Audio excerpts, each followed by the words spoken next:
আর আপনি আরো অবাক হবেন যে আল্লাহর নবী বলছেন যে আল্লাহর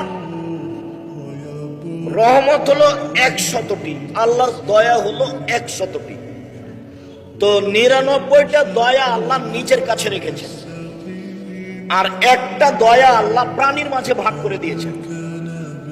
ইন্না লিল্লাহি মিআ রাহম, আল্লাহর জন্য রয়েছে 100টি দয়া। আনজালা মিনহা রাহমাতান ওয়াহিদা, তার একটা দয়া আল্লাহ প্রাণীর মাঝে ভাগ করেছেন। একটি দয়ার ভাগ পেয়ে গাভী তার বাচ্চাকে জিহ্বা দিয়ে চাটে, একটি দয়ার ভাগ পেয়ে মুরগি তার বাচ্চাকে আদর করে ডাকে, একটি দয়ার ভাগ পেয়ে সাপ তার বাচ্চাকে আদর করে ডাকে, একটি দয়ার ভাগ পেয়ে মানুষ তার ছেলে মেয়েকে হাজারো বার চুমা দেয়।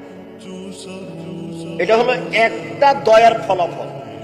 99টা দয়া আল্লাহ নিজের কাছে রেখেছেন। ইয়ারহামু বিহা ইয়াউমাল কিয়ামাহ আলাল ইবাদ, বিচারের মাঠে তিনি বান্দার উপরে 99টা দয়া দেখাবেন। এ দেখো আমি কত বড় দয়া। তাহলে তিনি কত বড় দয়াশীল হবেন বিচারের মাঠে। তারপরেও তিনি 3 শ্রেণীর মানুষের সাথে কথা বলবেন না, তাহলে তারা কত বড় পাপী। তার এক শ্রেণীর মানুষ হলো টাকনোর নিচে প্যান্ট লুঙ্গি পায়জামা পরেছে, কি পাপ? এটা মনের সাথে জড়িত পাপ। 3 শ্রেণীর মানুষ, 4 শ্রেণীর মানুষ জান্নাতে যাবে না, এই কথা আল্লাহর নবী বললেন।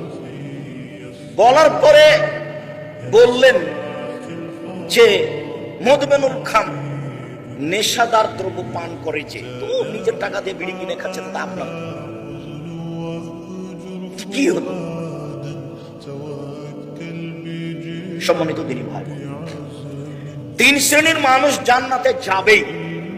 তার 1 শ্রেণীর মানুষ আল্লাহর ভয়ে কাঁদেছে, 2 আল্লাহ রাস্তায় পাহারা দেয়ছে, 3 অপর নারী বেগানা নারীকে দেখে চক্ষু নিচু করেছে।